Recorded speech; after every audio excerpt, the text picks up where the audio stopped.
All my dear students, मैं Azhar sir आप सबका स्वागत करता हूं टॉपर ऑनलाइन क्लासेस में।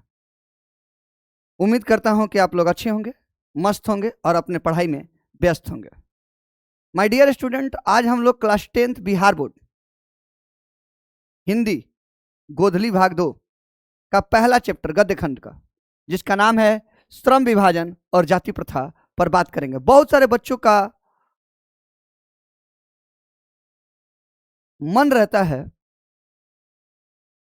बहुत सारे बच्चे कहते हैं कि सर ये चैप्टर हम लोग पढ़ते हैं और समझ में नहीं आता है। तो आज मैं आपको पढ़ाऊंगा और नहीं समझ में आए तो आप कमेंट में लिखिएगा कि सर आपके पढ़ाने के बाद नहीं आया, और समझ में आए तो आप कमेंट में लिखिएगा हाँ सर आया, और चैनल को तब लाइक और सब्सक्राइब जरूर कीजिएगा। तो आइए देखते हैं। सबसे पहले चैप्टर का नाम है श्रम विभाजन और जाति प्रथा।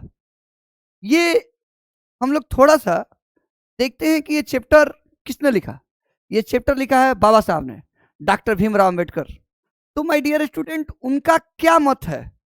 उन्होंने अपने विचार से बताना चाहा कि भारत में जातियां कैसे बनी, आखिर जाति आई कैसे, जाति का क्या रिलेशन श्रम विभाजन से है या नहीं है। इस पर उन्होंने अपने नजरियों को व्यक्त किया है। यह एक निबंध है। आइए देखते हैं कि श्रम विभाजन है क्या। बहुत सारे लड़के पूछते हैं कि सर ये श्रम विभाजन क्या है। हम लोग तो श्रम विभाजन ही नहीं समझ पाते सर कि श्रम विभाजन क्या है। तो आइए मैं आपको एक एग्जांपल देता हूं। मान लीजिए आपसे कोई कहता है कि एक कंपनी चलानी है, एक कंपनी चलानी है। तो बताइए, कंपनी में सारे लोग एक जैसे काम करेंगे, सब लोग मैनेजर ही हो जाएंगे तो कंपनी चलेगा? नहीं चलेगा।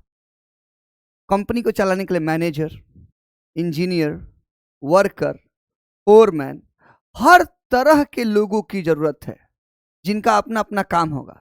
तो श्रम विभाजन का रियल अर्थ होता है कि आप लोगों में कामों का बंटवारा कर देते हैं, काम को बांट देते हैं कि भाई साहब ये आपका काम है। किसी भी जगह को, किसी भी सिस्टम को चलाने के लिए श्रम विभाजन को होना बहुत ही जरूरी है, नो डाउट। अगर श्रम विभाजन नहीं होगा, चलिए मार्केट की बात करते हैं, बाजार की। अगर बाजार में सभी लोग खाली दुकानदार हो, राइट, और खरीदार ना हो, राइट, कोई ठेला से माल लाने वाला ना हो, कोई दूसरा होलसेलर ना हो, सब लोग रिटेलर ही हो, खुदरा बेचने वाले हों, तो क्या चलेगा? नहीं चलेगा। अब किसी व्यवस्था को बनने के लिए सबका काम अलग अलग है। कोई कंपनी में माल बना रहा है तो कोई होलसेलर उसको खरीद रहा है, फिर वो रिटेलर को दे रहा है, यानी सबके काम बटे हुए हैं। विक्रेता उसको विक्रेता बेच रहे हैं और खरीदार उसको खरीद रहे हैं। मार्केट में 10 तरह के 10 लोग हैं जो सामान को आवाजाही करने के लिए ढो रहे हैं, उनका अपना काम है। तो माय डियर, श्रम विभाजन का मतलब, अब घर में आइए, अगर घर में सब लोग, एक घर में 20 लोग हैं और 20 लोग खाली घर में रह के खाना ही बनाएं, तो क्या आपको लगता है वो घर चल पाएगा? बिल्कुल नहीं चलेगा। तब उस घर में भोजन बनाने के लिए जो सामग्री है वो कहां से आएगी? कोई कमा तो नहीं रहा है। तो घर में भी श्रम विभाजन है। किसी का काम है कपड़ा खींचना, किसी का काम है बर्तन मांजना, किसी का काम है खाना बनाना, किसी का काम है बाहर जाके कमा के लाना, जो बच्चे हैं उनका काम है पढ़ाई करना। तो ये श्रम विभाजन है।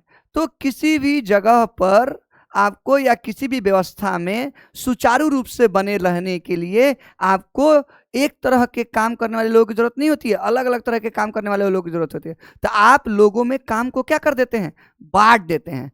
तो जब हम काम को बांटते हैं तो उसी को बोलते हैं श्रम विभाजन। अब बाबा साहब ने टॉपिक दिया है श्रम विभाजन और जाति प्रथा। क्या श्रम विभाजन का रिश्ता जाति प्रथा से है? तो चलिए इस पर बात करते हैं। पहले चैप्टर को पढ़ते हैं, उसी में समझ में आ जाएगा। यह विडंबना की ही बात है कि इस युग में जातिवाद के पोषकों की कमी नहीं है। यानी बाबा साहब कह रहे हैं कि कितना मतलब चौंकाने वाला बात है ना, कि आज भी जातिवाद के समर्थक हैं जो चाहते हैं कि जाति की व्यवस्था बनी रहे। पोषक मतलब कौन? जो जाति प्रथा को खिला पिला के पाल पोस के चाहता है कि बढ़ता रहे, ये खत्म ना हो, जातियां बनी रहे, उनको बोलते हैं पोषक। तो आज भी आज के इस आधुनिक समाज में भी बहुत सारे ऐसे लोग हैं जो जातिवाद के पोषक हैं, यानी जातिवाद को बढ़ावा देते, वो नहीं चाहते कि जाति खत्म हो। अब आप ही सोचिए, जातिवाद के पोषक कौन होंगे? जिनको जाति प्रथा से नुकसान है, क्या वो लोग जातिवाद के पोषक होंगे? बिल्कुल नहीं। वो तो चाहते हैं कि जाति जितना जल्दी हो सके हट जाए, ताकि हम पर अछूत नीच जाति का दर्जा खत्म हो। जातिवाद के पोषक कौन है? जिनको जाति प्रथा से लाभ हो रहा है, जिनको जातिवाद रहने के कारण समाज में जन्मजात ही रिस्पेक्ट मिल रहा है, वो है जातिवाद के पोषक। अगर आपसे कोई पूछे कि जातिवाद के पोषक आज भी अगर जातिवाद को बनाए रखना चाहते हैं, और आप उनसे पूछें कि भाई साहब आप जातिवाद के पोषक हैं, आप चाहते हैं कि जाति व्यवस्था बनी रहे, तो इसके क्या कारण है, तो आपको तर्क भी देंगे। तर्क आपको सुनने में हो सकता है अच्छा भी लगेगा, लेकिन उसमें एक महीन सी बात है जो वो छिपा ले जाते हैं, जो ये चैप्टर आपको बताएगी। इसके पोषक कई आधार पर इसका समर्थन करते हैं। माय डियर स्टूडेंट, लिखा है कि जातिवाद के जो पोषक हैं, जो चाहते हैं कि जाति व्यवस्था बनी रहे, वो इसको कई आधार पर समर्थन भी करते हैं और आपको समझाने का प्रयास करते हैं कि देखो जाति खराब नहीं है, जाति व्यवस्था को रहने दो। समर्थन का एक आधार यह कहा जाता है कि आधुनिक सभ्य समाज कार्य कुशलता के लिए श्रम विभाजन को आवश्यक मानता है। यानी समर्थन का एक आधार वो लोग ये देते हैं कि किसी भी आधुनिक सभ्य समाज में श्रम विभाजन होगा तभी तो समाज चलेगा। अभी मैंने समझाया कि किसी भी समाज में अगर श्रम विभाजन ना हो, काम का बंटवारा ना हो, सब लोग एक ही तरह का काम करें, तो समाज नहीं चलेगा। समाज में कोई दुकानदार भी होना चाहिए, तो कोई टीचर भी होना चाहिए, तो कोई आपको कपड़ा धोने वाला भी होना चाहिए, तो कोई आपको बस चलाने वाला भी होना चाहिए, हर तरह के काम करने वाले लोग होने चाहिए। ये श्रम विभाजन है। तो किसी भी आधुनिक सभ्य समाज को चलाने के लिए श्रम विभाजन जरूरी है, ये बात सही है। तो जब आप उनसे पूछेंगे कि भाई जातिवाद क्यों रहे, तो कहेंगे कि बताओ बाबू, आधुनिक सभ्य समाज को चलाने के लिए श्रम विभाजन का जरूरत है कि नहीं? तो आप कहेंगे बिल्कुल है। किसी भी सभ्य समाज को चलाने के लिए अगर श्रम विभाजन नहीं होगा तो वो समाज चलेगा ही नहीं, काम का बंटवारा तो होना ही चाहिए। तो पहले आपको ये लॉजिक दिया जाएगा कि आधुनिक सभ्य समाज श्रम विभाजन को आवश्यक मानता है, यानी आधुनिक सभ्य समाज में श्रम विभाजन चाहिए। और श्रम विभाजन से और क्या आएगा वो आपको क्या बताएंगे? श्रम विभाजन का एक फायदा वो बताएंगे कि इससे समाज चल सकेगा, इसमें हर तरह के लोग आपको तब मिलेंगे। अगर श्रम विभाजन नहीं कर पाएंगे आप, तो हर तरह के लोग नहीं मिलेंगे, तो समाज क्या हो जाएगा? चल नहीं पाएगा। आपको अगर मान लीजिए अपना कपड़ा धुलवाना है तो आपको आदमी नहीं मिलेगा, क्योंकि श्रम विभाजन नहीं हुआ तो उस गांव में कोई कपड़ा धोने वाला नहीं है। हो सकता है श्रम विभाजन ना हुआ हो तो उस गांव में कोई पढ़ाने वाला ना हो, तो आपको कोई टीचर नहीं मिलेगा। तो बताएंगे कि देखिए श्रम विभाजन होगा तो हर तरह के लोग आपको मिल जाएंगे। और उससे एक और चीज बताएंगे कि श्रम विभाजन से क्या होता है? कार्य कुशलता आती है। कार्य कुशलता का मीनिंग क्या है? वो ये समझाएंगे कि अगर मान लो किसी आदमी को हमने दे दिया पढ़ाने को, तो अगर वो दिन रात पढ़ाएगा तो उस काम में क्या हो जाएगा? कुशल हो जाएगा, बहुत एक्सपर्ट हो जाएगा। तो माय डियर स्टूडेंट, वो समझाएंगे आपको कि आधुनिक सभ्य समाज में श्रम विभाजन बहुत जरूरी है ताकि समाज चल सके। और वो बताएंगे कि श्रम विभाजन से कार्य कुशलता भी आती है। जब एक आदमी को एक ही काम दिया जाएगा, दूसरे को दूसरा काम दिया जाएगा, ये हो गया श्रम विभाजन, तो लोग वही काम करेंगे दिन रात, तो उसमें एक्सपर्ट होंगे, कार्य कुशल होंगे, अच्छे होंगे, जिससे समाज बहुत तेजी से विकसित करेगा। ये कौन आपको बताएगा? जातिवाद के पोषक। अब तुमको अक्सर इसका जाति से क्या लेन देना है, आगे पढ़िए। चूंकि जाति प्रथा भी श्रम विभाजन का दूसरा रूप है, इसलिए इसमें कोई बुराई नहीं है। वो लोग आपको बताएंगे कि देखो जाति ने क्या किया, जाति ने क्या किया। वो लोग आपको बताएंगे कि जाति जो प्रथा है ना, वो खराब नहीं है। अब बताओ, वो तुमसे पूछेंगे कि बताओ एक सभ्य समाज को चलाने के लिए श्रम विभाजन जरूरी है कि नहीं? आप कहेंगे बिल्कुल। श्रम विभाजन नहीं होगा तो समाज नहीं चलेगा, श्रम विभाजन नहीं होगा तो कार्य कुशलता नहीं आएगी।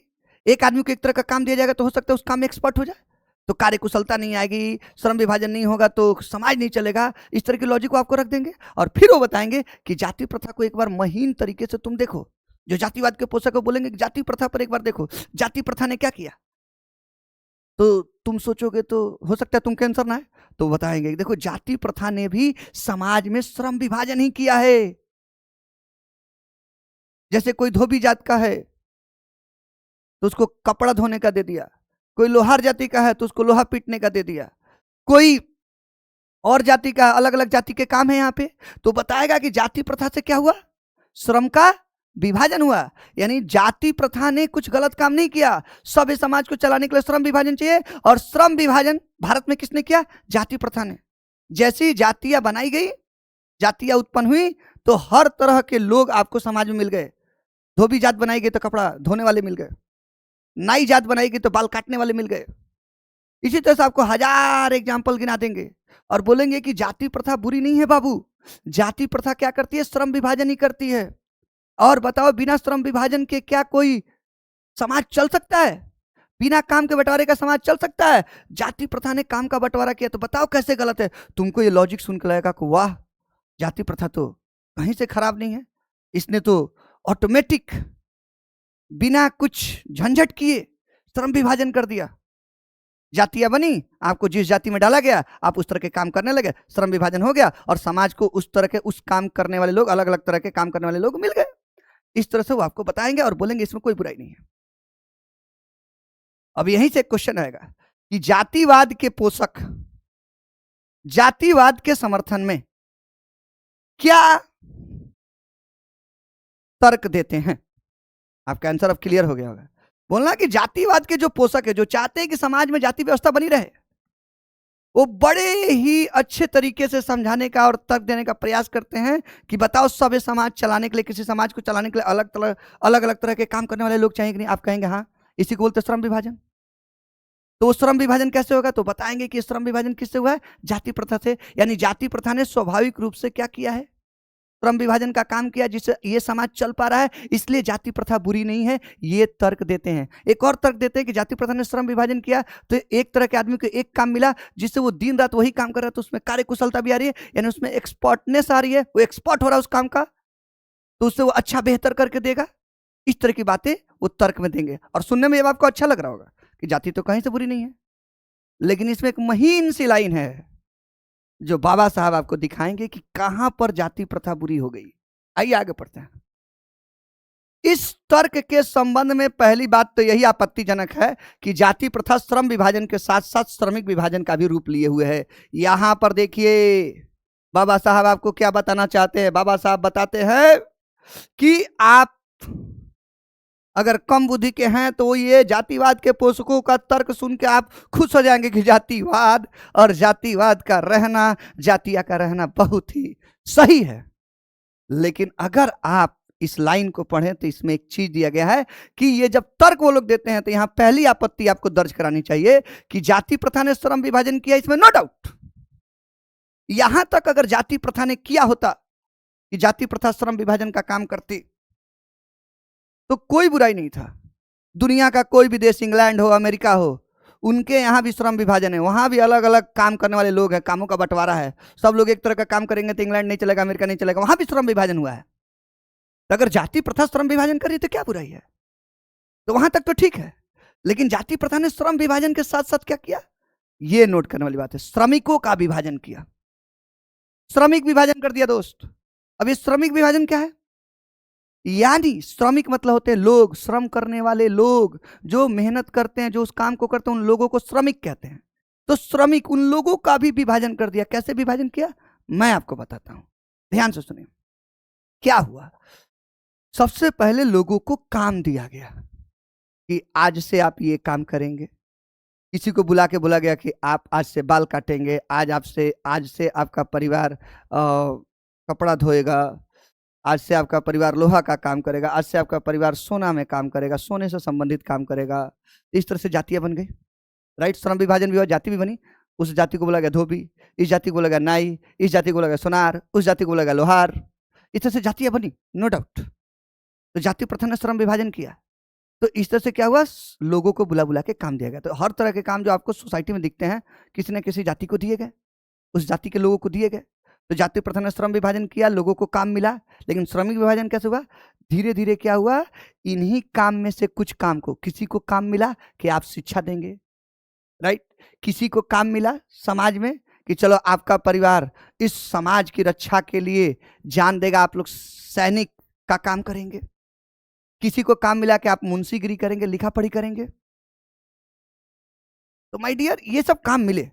तो काम मिले, जो जो काम जिसको मिला उस हिसाब से उसकी जाति का नाम रख दिया गया।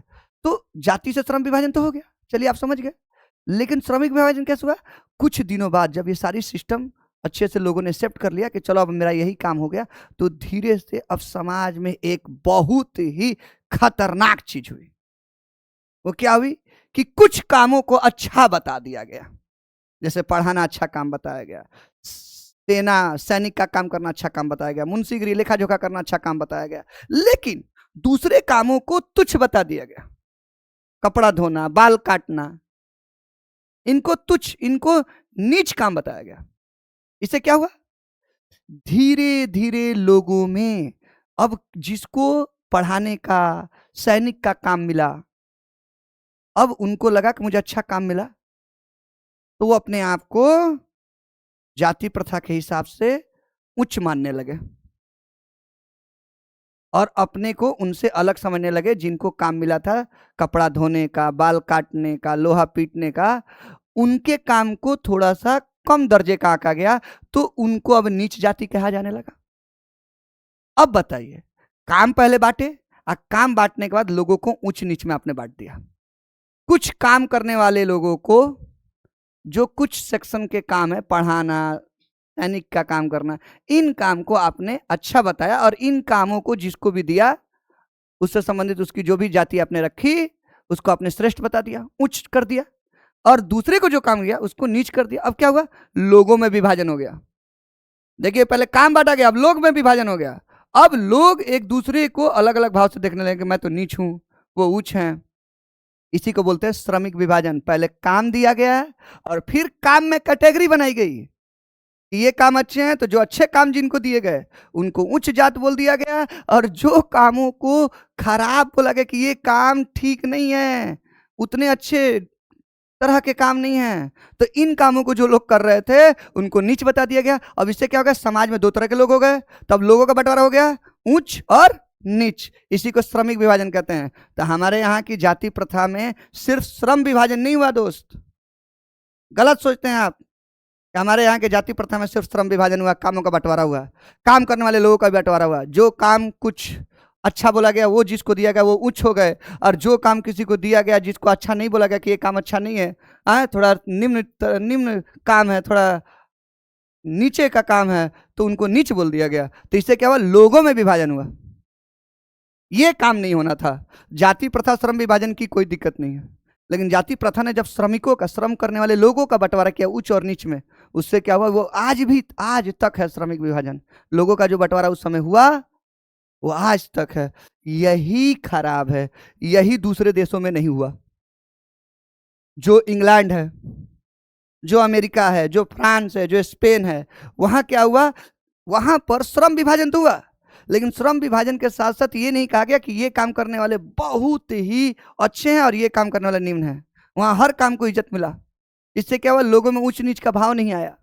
लेकिन यहां पर किसी काम को अच्छा बताया गया और वह काम जाति प्रथा के द्वारा जिस भी व्यक्ति को दिया गया था उस समय, उसको उच्च जाति बता दी गई, जिससे उनको धीरे धीरे क्या होने लगा? समाज में प्राउड फील होने लगा।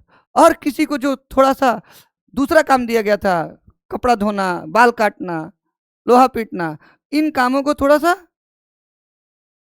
कम आंका गया, तो इन जातियों को सोसाइटी में निम्न श्रेणी की जातियां बता दी गई। इससे क्या हुआ? इनका जो आत्मविश्वास है, इनका जो एक अंदर का कॉन्फिडेंस है, वो समाज में गिर गया। इनको लगा कि हम लोग लोअर लोग हैं, और इसी जाति प्रथा की वजह से जो श्रमिक विभाजन हुआ और जिनको अच्छे काम बताए गए उनको जो मिला, उनको लगा कि हम लोग समाज के अच्छे लोग हैं, अपर लोग हैं, उनका कॉन्फिडेंस बढ़ा। तो यही खराब हुआ। यही काम दूसरे देशों में नहीं हुआ। हमारे यहाँ की जाति प्रथा में सबसे खराब चीज यही है कि जाति प्रथा ने श्रम विभाजन किया, काम के बंटवारे के साथ साथ काम करने वाले लोगों को भी बांट दिया ऊंच और नीच में। श्रम विभाजन निश्चय ही सभ्य समाज की आवश्यकता। देखिए, बाबा साहब भी कह रहे हैं कि श्रम विभाजन ठीक है, श्रम विभाजन सभ्य समाज के लिए चाहिए। अगर सभ्य समाज में श्रम विभाजन नहीं होगा तो समाज चलेगा ही नहीं। काम का बंटवारा तो चाहिए, लेकिन काम करने वाले लोगों का बंटवारा नहीं चाहिए। अब काम करने वाले लोगों में ऊंच नीच का भाव कर दोगे तो कैसे देखेगा? नीच, जिसको नीच बोल दिए वो दूसरे को कैसे देखेगा जिसको ऊंच बोले? यार ये तो बहुत ऊपर के लोग हैं। ऊपर वाले नीचे वाले को कैसे देखेंगे कि ये क्या है? ये कुछ नहीं है। ये हमारे सामने तो कुछ नहीं है।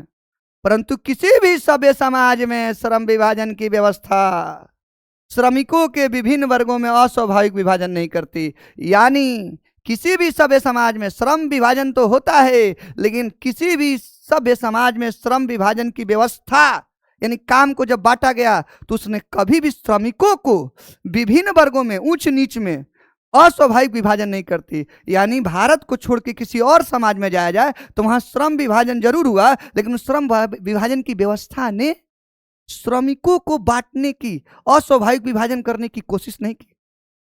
श्रमिकों को नहीं बांटा, काम करने वाले लोगों को उच्च नीच में नहीं बांटा। ये नहीं कि जो ड्राइवर है वो बहुत निम्न है और जो कंपनी का मैनेजर है वो बहुत उच्च है, वो अपने आप को समझे कि वाह हम तो मैंने जबरदस्त आदमी, ये मेरे सामने क्या, ये कीड़ा है। ऐसा नहीं है, वहां ड्राइवर को भी रिस्पेक्ट है। अब आइए, भारत की जाति प्रथा की एक और विशेषता यह है कि यह श्रमिकों का अस्वाभाविक विभाजन ही नहीं करती। यह श्रमिकों का अस्वाभाविक विभाजन नहीं करती, बल्कि विभाजित वर्गों को एक दूसरे की अपेक्षा उच्च नीच भी करार देती है। यानी भारत की जाति प्रथा का एक विशेषता और है कि यह सिर्फ श्रमिकों का यानी काम करने वाले लोगों का अस्वाभाविक विभाजन ही नहीं करती। अस्वाभाविक का भी मीनिंग मैं आपको आगे बताऊंगा। अस्वाभाविक विभाजन यानी काम करने वाले लोगों का सिर्फ बंटवारा ही नहीं करती, बल्कि उनके मन में जब विभाजन करती है तो एक दूसरे के प्रति ऊंच और नीच भी करार देती है कि वो उच्च है, उच्च जाति का है, मैं निम्न जाति का हूं। अब बताइए, जातिवाद के पोषक जो आपको तर्क दे रहे थे वो कितना अच्छा दे रहे थे। अब बताइए, उसकी महिला उन्होंने छिपा दी कि नहीं? उन्होंने कहा कि जाति प्रथा ने श्रम विभाजन किया, लेकिन उन्होंने कभी आपको नहीं बताया कि जाति प्रथा ने श्रम विभाजन के साथ साथ भारत में श्रमिकों का भी, काम करने वाले लोगों का भी बंटवारा किया, इसमें उच्च और नीच में, जिससे यहां जातियां बनी, उच्च जातियां, नीच जातियां। ये बातें छिपा दी गई। इससे क्या हुआ? एक जिसको उच्च जाति के वर्ग में डाल दिया गया विभाजन के बाद, श्रमिकों का विभाजन के बाद, उसका कॉन्फिडेंस बढ़ा समाज में, और जिसको निम्न जाति में डाल दिया गया उसका कॉन्फिडेंस समाज में जीने के लिए घटा, उसके अधिकार घट गए। बाबा साहब इसी के विरोधी थे कि आप श्रम विभाजन किए वो ठीक था। श्रमिक का विभाजन करने के लिए आपको किसने कहा? हाउ डेयर यू, तुम्हारी साहस कैसे हुई? कैसे तुम्हारी साहस हुई कि तुम श्रमिकों को बांट दो? तुम काम करने वाले लोगों के बीच बंटवारा करो। तुम काम का बंटवारा कर सकते हो कि ए फलाना, तुम आज से कंपनी में ड्राइवर का काम करोगे, ठीक है कोई बात नहीं, मैं उसी लायक वो काम करूंगा। ए फलाना इधर आओ, तुम आज से कंपनी में टीचर का काम करोगे, ठीक है मैं टीचर लायक हूं, मैं काम करूंगा। लेकिन आपको किसने अधिकार दिया ये कहना कि टीचर का काम जो करेगा वो बेस्ट है और जो ड्राइवरी का काम कर रहा है वो नीच है? काम करने वाले लोगों में बंटवारा किसने करवाया? ये अधिकार आपको किसने दिया? भारत की जाति प्रथा की सबसे खराब बात यही है कि भारत की जाति व्यवस्था श्रमिकों का बंटवारा करती है, श्रम विभाजन करती कोई बात नहीं है। श्रम विभाजन अमेरिका में भी है, इंग्लैंड में भी है, घर के अंदर भी होता है। कपड़ा धोने वाले अलग होते हैं, बर्तन धोने वाले अलग होते हैं, खाना पकाने वाले अलग होते हैं, कमाने जाने वाले अलग होते हैं, और उस घर के छोटे छोटे बच्चे होते हैं पढ़ने वाले होते हैं। यहां भी श्रम विभाजन है, सब लोग एक ही तरह का काम नहीं करें, कामों का बंटवारा है। तो काम का बंटवारा है ये ठीक है। अब उसी घर में ये नियम लगा दी जाए कि जो बर्तन मांज रही है लड़की, और जो खाना बना रही है लड़की, और जो कपड़ा धो रही है लड़की, अब इन तीन काम तीन लड़कियों को देगा, तीनों सगी बहनें हैं। अब देखिए ये तो अभी काम का बंटवारा हुआ, अब इनको बांट दो, काम करने वाले लोगों को बांट दो। चलो इनको बांट देते हैं, जो खाना बना रही है उसको श्रेष्ठ बोलेंगे, और जो कपड़ा धो रही है, जो बर्तन धो रही है उसको नीच बोलेंगे। ए घर की नीच लड़की है, और जो खाना बना रही है अच्छी लड़की है, उच्च लड़की है, बढ़िया लड़की है। इससे क्या हुआ? दोनों के बीच काम पहले बांटा, काम के बाद क्या कर दिया? काम करने वाले लोगों को ऊंच नीच में बांट दिया। अब इससे क्या होगा? वो बर्तन धोने वाली, वो कपड़ा धोने वाली लड़की का कॉन्फिडेंस घर में गिरेगा कि नहीं गिरेगा? अब इस घर को समाज मानो, जिनको नीच कह दिया गया उनका कॉन्फिडेंस समाज में गिरा कि नहीं गिरा? गिरा, और आज तक गिरा हुआ है। बाबा साहब इसी के विरोधी थे, बोलते थे समाज में ऊंच नीच नहीं चाहिए, समानता चाहिए, समानता, ना कोई ऊंच ना कोई नीच। आप बताइए भारत की जाति प्रथा में क्या कमी है? क्या जाति प्रथा के जो पोषक हैं, जो चाहते हैं कि जाति प्रथा बनी रहे, वो जो तर्क देते हैं वो पूरा तर्क देते हैं? सोच के देखिए आप लोग। नहीं, वो पूरा तर्क नहीं देते हैं, वो सिर्फ उतना ही देते हैं जहां तक जाति प्रथा का फेस अच्छा दिखाई दे। वो सिर्फ इतना ही बताते हैं कि जाति प्रथा श्रम विभाजन करती है, काम का बंटवारा करती है। किसी भी सभ्य समाज को चलने के लिए काम का बंटवारा जरूरी है। देखो जाति प्रथा ने काम का बंटवारा किया है,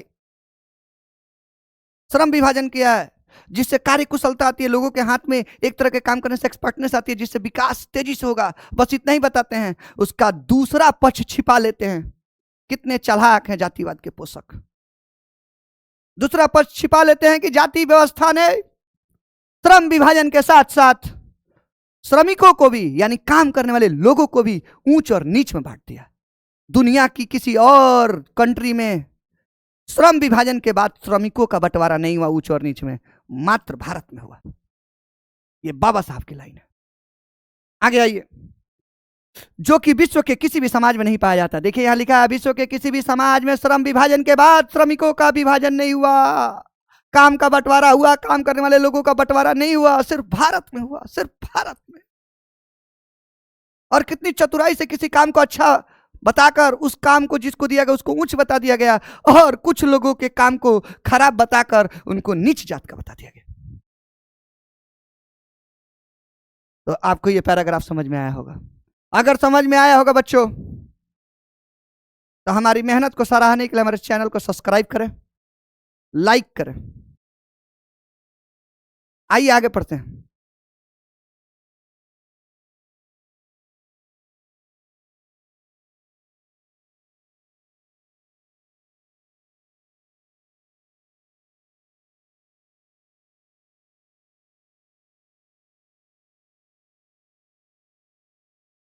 अब हम लोग दूसरा पैराग्राफ पढ़ेंगे।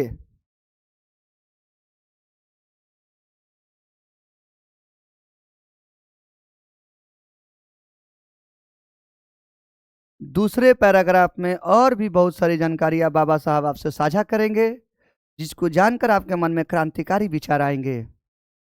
आज आपको समझ में आया होगा कि ये जातियां कैसे बनी। पहले क्या किया गया, लोगों को बुला बुला के काम सौंपा गया कि ये काम आपसे आप करेंगे, और धीरे धीरे उसी काम में उसको बांध कर उसको एक जाति विशेष का बना दिया गया। और उसके बाद से तो और जबरदस्त काम हुआ, जो नहीं होना चाहिए उसके दिए, हम ही ने उसको काम दिया और बाद में उसके काम को नीच दर्जे का बता के उसकी जाति को नीच कर दिया, और दूसरे को काम दिया, उसके काम को अच्छा बता के उच्च जाति का कर दिया। इस तरह से भारतीय समाज में जाति व्यवस्था की उत्पत्ति हुई। बाबा साहब यही बताना चाहते हैं कि देखिए कितनी चतुराई से श्रम बांटने के साथ साथ श्रमिकों का भी विभाजन हुआ ऊंच और नीच में। सेकंड पैराग्राफ, जाति प्रथा को यदि श्रम विभाजन मान लिया जाए तो यह स्वाभाविक विभाजन नहीं है। अब बाबा साहब दूसरे टॉपिक पर आ गए कि अगर जाति प्रथा को, जिस तरह से जातिवाद के पोषक कहते हैं कि श्रम विभाजन है यानी कामों का बंटवारा है, जाति प्रथा की वजह से आज धोबी समुदाय के लोग को एक काम जो मिला वर्षों पहले वो आज तक कर रहे हैं, यानी कपड़ा धो रहे हैं। तो देखिए कितना बढ़िया जाति व्यवस्था है कि श्रम विभाजन बिना कहे हो जाता है, बिना काम बताए ही लोगों को पता है कि मेरा काम क्या है, एकदम नेचुरल तरीके से श्रम विभाजन कर देती है। नेचुरल मतलब होता है स्वाभाविक। लेकिन बाबा साहब कह रहे कि जाति प्रथा ने जब श्रम विभाजन भी किया यानी कामों का बंटवारा भी किया तो नेचुरल नहीं था, वो स्वाभाविक नहीं था, वो अस्वाभाविक था। कैसे था, तो देखिए मान लीजिए कि पहले के जमाने में जब ये काम चल रहा होगा, जाति प्रथा को स्टार्ट करने की कोशिश होगी, तो सबसे पहले क्या किया गया होगा, समाज में जितने लोग होंगे उनको धीरे धीरे जाके काम दिया गया होगा, राइट। कि ए आज के बाद से तहार काम बा सोसाइटी में कपड़ा धोल, ठीक, ए तहार काम बा पढ़ावल, ए तहार काम बा आज के बाद से बहुत तरह की मिठाई बनावल, इस तरह का काम देगा, ए आज के बाद से तहार काम बा बाजा बजावल, इस तरह का काम बता दिया जाएगा, सबको दे दिया गया, राइट। अब स्वाभाविक कब माना जाएगा, श्रम विभाजन काम का बंटवारा स्वाभाविक कब माना जाएगा, जब हम काम बांटने गए और हमने उस व्यक्ति से पूछा कि बताइए आप किस काम में निपुण हैं, कौन सा काम आप अच्छे से जानते हैं। उसने कहा कि सर हम तो पढ़ाना अच्छे से जानते हैं, और हमने उसको रुचि के हिसाब से काम दिया कि चलो आज से तुम समाज में पढ़ाओगे, तब हम मानेंगे कि यह स्वाभाविक काम का बंटवारा हुआ है, श्रम विभाजन स्वाभाविक है, नेचुरल है, क्योंकि यह उसकी मर्जी पर हुआ है। उसने अपनी मर्जी से कहा कि साहब हम पढ़ाना जानते हैं, हमको पढ़ाने का लाइसेंस दीजिए, हमको पढ़ाने का काम दीजिए, तो लगेगा कि चलो भाई उसकी इच्छा और मर्जी पूछ के उसको काम दिया गया, तो ये स्वाभाविक बोला जाएगा। लेकिन ऐसा नहीं हुआ था। जब काम का बंटवारा हुआ तो ये काम ही नहीं हुआ, बल्कि कोई गया और उससे पूछा तक नहीं कि भाई साहब आप कौन सा काम अच्छे से कर सकते हैं, बल्कि फरमान सुना दिया गया, काल से तारा फलानवे काम करेगा बा। उससे उसकी रुचि नहीं पूछी, बोल दिया कि काल से तारा बोझे बजाओ बा। अरे भाई पूछ तो लेते कि वो किस काम में एक्सपर्ट है, पूछ तो लो एक बार कि किस काम में एक्सपर्ट है वो, पूछ लो भाई। पूछा हिले नहीं, उसको अपने मन से वो काम दे दिया। हो सकता है वो काम वो जानता भी नहीं हो, अब वो नए सिरे से सीखेगा। हो सकता है वो काम करने में उसका मन ही ना लगे, लेकिन तुमने जबरदस्ती थमा दिया। और उस समय ये व्यवस्था थी कि थमा दिया तो करना है, आज जो तुम जानते हो अब कल से वो किए तो एकदम काट दिए जाओगे, फेंक दिए जाओगे, तुमको दूसरा काम करने की अनुमति नहीं है। आज जो काम दिया करो अब कल से। अब बताइए, लोगों को जबरदस्ती काम थमाया गया कि उनसे पूछ कर उनकी रुचि के हिसाब से काम थमाया गया? अगर उनकी रुचि पूछ के काम थमाई गई होती तो हम उस श्रम विभाजन को क्या मानते? नेचुरल, स्वाभाविक। हमसे पूछ को हमको काम दो, हम कौन सा काम जानते हैं। लेकिन नहीं, ये नहीं हुआ। जाति प्रथा को यदि श्रम विभाजन मान भी लिया जाए कि चलो काम का बंटवारा जाति प्रथा करती है, तो ये स्वाभाविक विभाजन नहीं है। स्वाभाविक का मतलब हमसे पूछकर हमको काम नहीं दिया गया, बल्कि कोई आया फरमान जारी कर दे, कल से तू सड़क साफ करियो, और हमको मानना पड़ा। क्योंकि जरूर जिसने ये फरमान सुनाया होगा उस समय का ताकतवर रहा होगा। हमसे मेरी मर्जी भी नहीं पूछी। तो जाति प्रथा ने जो श्रम विभाजन किया है, जो काम का बंटवारा किया है, यानी हम अगर किसी जाति के हैं और हमारे पूर्वजों को कोई काम मिला होगा, तो रियली मैं मान रहा हूं इस चैप्टर को पढ़ने के बाद कि हमारे पूर्वजों से बिना पूछे उस काम को दिया गया होगा कि फलाना काल से तुम का करिए, यही काम तारा करे के बाद, यही काम आपको करना है कल से। इसको बोलेंगे अस्वाभाविक विभाजन, यानी बिना मेरी मर्जी के विभाजन किया गया। इसलिए हम मानते हैं, बाबा साहब भी मानते हैं कि जाति प्रथा को यदि श्रम विभाजन मान भी लिया जाए, काम का बंटवारा मान भी लिया जाए, तो यह स्वाभाविक विभाजन नहीं है दोस्त, नहीं है। क्योंकि हमसे पूछ कर मेरे को काम नहीं दिया गया था। आज जो बाल काट रहे हैं उनके पूर्वजों को पूछ के नहीं बोला गया था कि तू कल से बाल कटियो, कल से तेरा बाले काटे के बा। नहीं, आया किसी ने फरमान सुनाया, उनकी मर्जी भी नहीं पूछी। इसलिए हम लोग मानते हैं कि जाति प्रथा श्रम विभाजन का स्वाभाविक विभाजन नहीं है, क्योंकि मर्जी पूछकर, रुचि पूछकर नहीं की थी काम।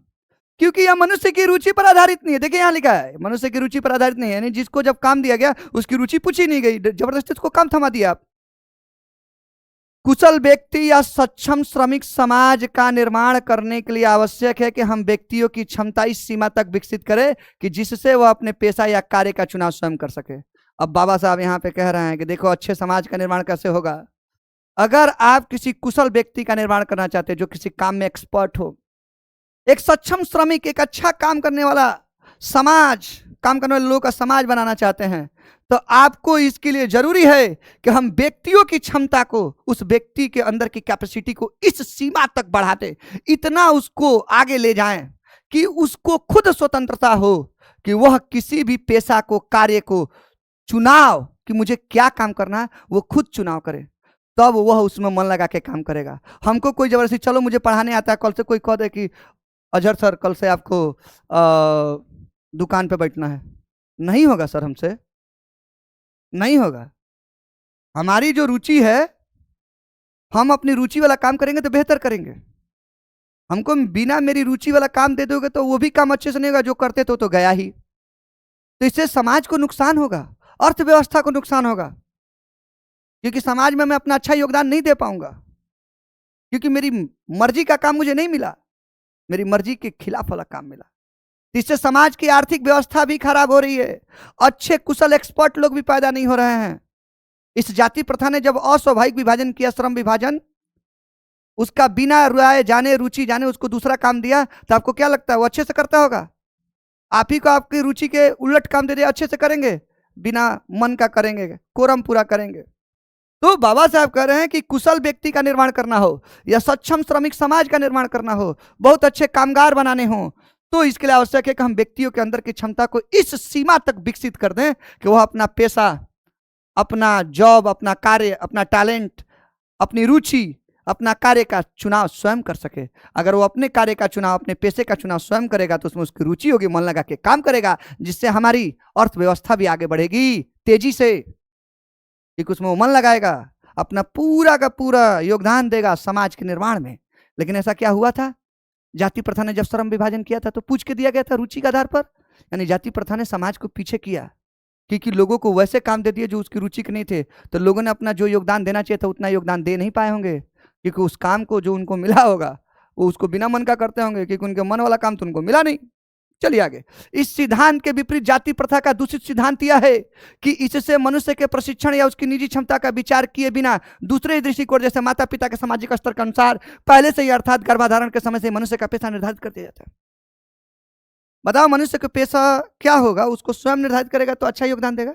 लेकिन बाबा साहब कह रहे हैं कि इसके इस सिद्धांत के विपरीत कि हम अपना पेशा स्वयं चुने, इसके विपरीत जाति प्रथा क्या कहती है, जाति प्रथा का दूसरी सिद्धांत, खराब सिद्धांत यह है कि मनुष्य के प्रशिक्षण या उसकी निजी क्षमता का विचार किए बिना, कि मनुष्य किस में अच्छा है, क्या काम अच्छे से कर सकता है, उसका वो विचार नहीं करती जाति प्रथा, बल्कि दूसरा ही दृष्टिकोण अपनाती है। जैसे वो अपनाती है कि माता पिता का सामाजिक स्तर क्या है, इसके माता पिता किस जाति के हैं, चलो भाई इसके माता पिता लोहार जाति के हैं, ठीक है, तो वो बोल रहा है कि इसके माता पिता अगर लोहार जाति के हैं तो उसी पर वो तय कर देता है, अभी बच्चा बाहर भी नहीं आया, उसी पर वो तय कर देता है कि गर्भाधारण के समय से ही वो तय कर देता है कि ये जो बच्चा आएगा, ये जो मनुष्य आएगा धरती पर, उसका पेशा क्या होगा।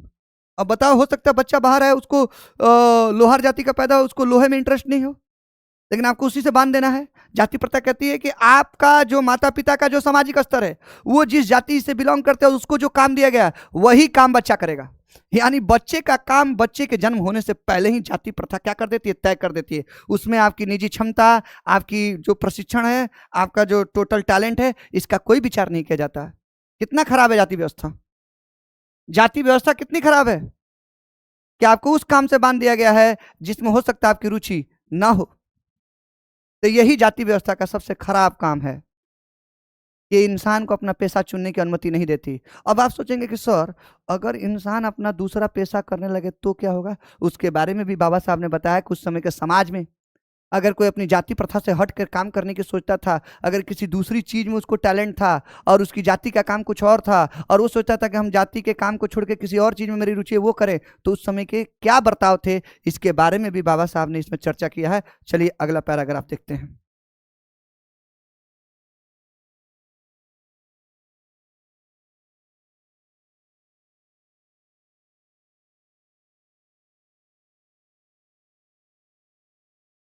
अगले पैराग्राफ में आपको और क्रांतिकारी विचारों से पाला पड़ेगा और आपके अंदर समझ विकसित होगी। ये बहुत ही क्रांतिकारी चैप्टर है बच्चों, जो समाज को आईना दिखाती है। देखिए थर्ड पैराग्राफ पर आ गए हम लोग। जाति प्रथा पेशे का दोषपूर्ण पूर्व निर्धारण ही नहीं करती, यानी जाति प्रथा आप क्या काम करेंगे इसका दोषपूर्ण पूर्व निर्धारण, मतलब पहले से निर्धारित कर देती है कि आप फलाना जाति में पैदा हुए लड़के हैं तो पूर्व निर्धारण है कि आपको यही काम करना है। बस एक और बात है कि जाति प्रथा सिर्फ इतना ही नहीं करती, बल्कि मनुष्य को जीवन भर के लिए, बल्कि मनुष्य को जीवन भर के लिए, जीवन भर के लिए एक ही पेशे में बांध देती है। मनुष्य को जीवन भर के लिए क्या करती है, एक ही पेशे में। मैंने बोला ना कि अगर आपकी जाति जो है उसको जो काम दिया गया है उस काम को छोड़कर आप दूसरा काम करेंगे तो इसकी इजाजत नहीं है। जाति प्रथा कहती है इसकी इजाजत नहीं है, आप दूसरा काम नहीं कर सकते, बल्कि आपकी जाति को जो काम दिया गया है जीवन भर मनुष्य को उसी पेशे में, उसी धंधे में, उसी जॉब में बांध देती है, भले ही पेशा अनुपयुक्त तो अपर्याप्त होने के कारण वो भूखों मर जाए। देखिए यहां पर थोड़ा सा आपको दिल लगा कर सुनना है। मान लीजिए हमको पेशा दिया गया, हमारी जाति को पेशा दिया गया, मान लीजिए कि आपको समाज में मिट्टी के चीजों को बनाना है, जैसे कुम्हार लोग बनाते हैं, और आने वाले समय में क्या हुआ कि मिट्टी की चीजों का चलन बंद हो गया, लोग अब खरीद ही नहीं रहे हैं। मान लीजिए हो गया, अभी तो नहीं हुआ, मान लीजिए हो गया, आने वाले समय में मिट्टी की चीजों को लोग खरीदना बंद कर दें, तो अगर वो कुम्हार भाई अगर बनाएंगे भी तो कोई खरीदेगा नहीं, नहीं खरीदेगा तो उनकी आमदनी नहीं होगी, तो उनके बाल बच्चों का पेट पालन नहीं होगा, भरण पोषण नहीं होगा। तो अब उनको चाहिए कि अब वो दूसरा काम पर शिफ्ट करें, जो काम समाज में चल रहे हैं, ताकि वो अपने बच्चों को खिला पिला सके, अपना परिवार पाल सके। तो जाति प्रथा क्या ऐसा होने देगी? नहीं होने देगी। जाति प्रथा कहती है कि आपको जो काम दिया, आपके पूर्वजों को जो काम दिया है, जो भी काम दिया है, वो चाहे आज के समाज में अनुपयोगी हो गया हो, उसका अब कोई भी वजूद नहीं है, अब उस काम को कोई पूछने वाला नहीं है, फिर भी आपको जाति प्रथा कहती है कि आपको दूसरा काम चुनने का अधिकार नहीं है। आप वही काम कीजिए, भले उस काम को कोई नहीं पूछ रहा, आपकी आमदनी ना हो, आप घर पर कुछ ना ले सके, आपके बाल बच्चे मर जाए भूखे। तो ये कितनी खराब नैतिकता है, कितनी खराब नैतिकता है। जाति प्रथा क्या कह रही है? भले ही पेशा अनुपयुक्त या अपर्याप्त होने के कारण, यानी आपका पेशा जो आपको पूर्वजों को मिला था, वो भी आपके पूर्वजों को रुचि पूछ के नहीं मिली थी, मैंने पीछे पढ़ाया ही है। वो जो पेशा आपको मिला, आपके पूर्वजों को मिला, वो आज अनुपयुक्त हो गया है, अपर्याप्त हो गया है, यानी अब उसको कोई पूछने वाला नहीं है, जिसके कारण आपकी आमदनी बंद है और आपके बच्चे भूखों मर रहे हैं, आपकी बीबी भूखे मर रही है, लेकिन आपको फिर भी अपने काम को, पेशा को बदलने की इजाजत नहीं है। पूरा का पूरा वो समाज जिसको ये काम मिला है, जिसके काम की अब कोई समाज में पूछ नहीं है, अब वो भूखे मर रहे हैं, फिर भी ये समाज, ये जाति प्रथा की सोच उनको अपना काम बदलने से रोक रही है। सोचिए कितनी खराब सोच है। अब वो समाज क्या हो जाएगा? धीरे से खाना बगैर मर जाएगा। आधुनिक युग में यह स्थिति प्रायः आती है क्योंकि उद्योग धंधों की प्रक्रिया, वो तकनीक में निरंतर विकास और कभी कभी अकस्मात परिवर्तन होता है, जिसके कारण मनुष्य को अपना पेशा बदलने की आवश्यकता पड़ सकती है। और यदि प्रतिकूल परिस्थितियों में भी मनुष्य को अपना पेशा बदलने की स्वतंत्रता ना हो, तो इसके लिए भूखों मरने के अलावा क्या चारा रह जाता है? बाबा साहब कह रहे हैं कि जो आधुनिक युग है उसमें नई नई टेक्नोलॉजी आ रही है, उद्योग धंधों की जो प्रक्रिया है, बिजनेस करने का जो प्रक्रिया है, वो चेंज हो रही है, जिसकी वजह से, और उसमें विकास भी हो रहा है, जिसकी वजह से, और कभी कभी तो अचानक से उद्योग धंधों की प्रक्रिया में परिवर्तन हो जाती है, जिसकी वजह से मनुष्य को अपना जो पेशा है वो बदलना पड़ सकता है। क्योंकि हो सकता है कि इतनी तेजी से विकास हुआ हो कंपनियों में कि उसको जो पेशा दिया गया था, अब उस पेशे की कोई वैल्यू नहीं रही, तो उसको अब पेशा बदलने की आवश्यकता पड़ जाती है। क्योंकि आजकल टेक्नोलॉजी का जमाना है। अगर आज कोई सीडी बेचे, सीडी कैसेट, जो बच्चे सीडी कैसेट को जानते होंगे, डीवीडी को जानते होंगे, क्या बिकेगा? और किसी को वही काम दिया तो आज तो वो समाज मर जाएगा ना। तो इतनी तेजी से अगर टेक्नोलॉजी विकसित हो रही है, आधुनिक समाज के उद्योग धंधों की प्रक्रियाएं विकसित हो रही हैं, तो क्या होगा? जिसके कारण मनुष्य का अपना पेशा जो उसको पुश्तैनी मिला था जाति प्रथा के द्वारा, हो सकता है उसकी अब कोई वैल्यू ना रह जाए, तो उसको पेशा बदलने की आवश्यकता पड़ सकती है कि नहीं पड़ सकती? पड़ सकती है। क्या जाति प्रथा उसको पेशा बदलने देगी? नहीं देगी। जाति प्रथा उसको पेशा बदलने नहीं देगी। और यदि प्रतिकूल परिस्थितियों में भी, अब इतनी प्रतिकूल परिस्थिति आ गई है, उल्टी परिस्थिति आ गई है, खराब परिस्थिति आ गई है कि उसका पैसा जो उसको पुश्तैनी मिला है, उसको जो उसके दादा परदादा को मिला है, वो पैसा अब नहीं चल रहा है, तो इसको प्रतिकूल परिस्थिति यहां बोला गया है। उस प्रतिकूल परिस्थिति में भी मनुष्य को अपना पैसा बदलने की स्वतंत्रता अगर ना हो, जाति प्रथा कहती है कि उस परिस्थिति में भी आपको अपना पेशा बदलने की स्वतंत्रता नहीं होगी, तो इसके लिए भूखे मरने के अलावा, कि अब वो सोसाइटी, वो समाज जिसका पेशा की अब कोई वैल्यू नहीं है और पेशा बदल नहीं सकता, तो उसके पास भूखे मरने के अलावा कोई चारा रह जाएगा क्या? अब तो भूखे मर जाएगा ना। हाँ, जाति प्रथा ने एक जाति विशेष जिसके काम की अब कोई वैल्यू नहीं है, पेशा ना बदलने की इजाजत देकर उसको भूखों मार दिया। हिंदू धर्म की जाति प्रथा किसी भी व्यक्ति को ऐसा पेशा चुनने की अनुमति नहीं देती। हिंदू धर्म की जो जाति प्रथा है, उसमें जो जाति व्यवस्था है, किसी भी व्यक्ति को ऐसा पेशा, ऐसा काम चुनने की अनुमति नहीं देती जो उसका पैतृक पेशा ना हो, जो उसके पूर्वजों को दिया हुआ जॉब ना हो, पेशा ना हो। अगर आपके पूर्वजों को कोई पेशा नहीं मिला है, जो मिला आप वो छोड़ के कोई और करेंगे, तो हिंदू धर्म की जाति व्यवस्था आपको ऐसा पेशा चुनने से रोकेगी कि आप वो काम नहीं कर सकते जो आपके पूर्वजों को नहीं दिया गया है, भले ही वो उसमें पारंगत हो। देखिए कितना बड़ी बात लिखा है कि भले ही वो उस दूसरे पेशे में जो उसकी जाति को नहीं मिला है, उसके पूर्वजों को नहीं मिला है, उसमें बहुत एक्सपर्ट हो, फिर भी जाति प्रथा कहेगी कि आपको ये काम करने का अधिकार नहीं है, आप चुपचाप से अपने पूर्वजों के पेशा कीजिए, उसी में रहिए, आप कितना भी एक्सपर्ट हैं, ये जिस जाति को मिला है वही करेंगे, आपको इसमें घुसने नहीं दिया जाएगा। बताइए, एक एक्सपर्ट, एक टैलेंट मर रहा है कि नहीं मर रहा है? अगर इसी टैलेंट को उसमें जाने का मौका मिलता तो देश का उत्पादन बनता, उत्पादन क्षमता बढ़ती, अर्थव्यवस्था की पहिया और तेजी से घूमती और देश का आर्थिक विकास होता। लेकिन इसको जाने की अनुमति नहीं है। इस प्रकार पेशा परिवर्तन की अनुमति न देकर, पेशा परिवर्तन की अनुमति न देकर कहीं ना कहीं, पेशा परिवर्तन की अनुमति न देकर कहीं ना कहीं अर्थव्यवस्था को जाति प्रथा क्या बना रही है, बहुत कमजोर कर रही है, चोट पहुंचा रही है। आइए अब अगले पेज पर चलते हैं, देखते हैं कि अगला पेज आपसे क्या कहता है। माय डियर स्टूडेंट,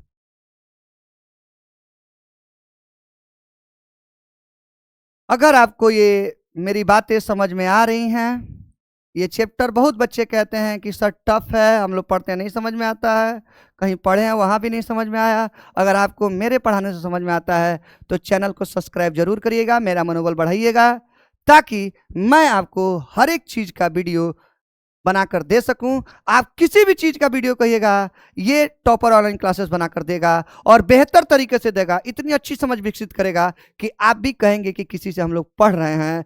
तो आप लोग इस चैनल को सब्सक्राइब और लाइक कीजिए और दूसरों में शेयर कीजिए, ताकि ये चैनल ग्रो हो और हम लोग और अच्छे से आपको पढ़ा सके।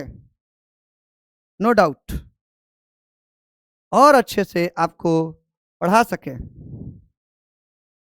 और अच्छे से आपको पढ़ाया जा सके।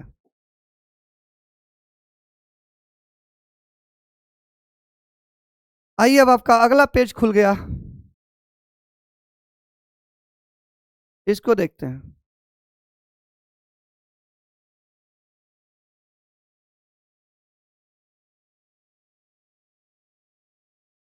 माय डियर स्टूडेंट, अब ये लिखा है कि इस तरह से पेशा बदलने की अनुमति न देकर जाति प्रथा भारत में बेरोजगारी का एक प्रमुख और प्रत्यक्ष कारण बनी हुई है। अब इस बात को समझाते हैं।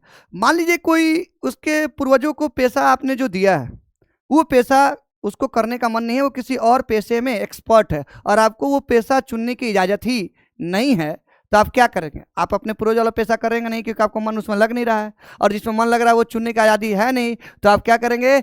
आप चुपचाप घर पर बैठ जाएंगे, जिससे क्या होगी? बेरोजगारी बढ़ेगी। तो अगर आपको कोई पूछे कि जाति प्रथा बेरोजगारी का एक कारण है कैसे, तो आप बढ़िया से लिखेगा कि जाति प्रथा बेरोजगारी का कारण इसलिए भारत में, क्योंकि जाति प्रथा के कारण लोग अगर अपने पुश्तैनी पेशे को छोड़कर किसी और पेशे में भी पारंगत हैं, एक्सपर्ट हैं, फिर भी वो काम करने की उनको अनुमति नहीं है, जिसके कारण लोग अपनी पुश्तैनी पेशे में रुचि ना होने के कारण उसमें तो काम करते नहीं हैं, और जिसमें रुचि और अनुमति नहीं मिलती है तो चुपचाप घर बैठ जाते हैं और घूमते फिरते रहते हैं, जिससे बेरोजगारी बढ़ती है। अब आइए आगे देखते हैं।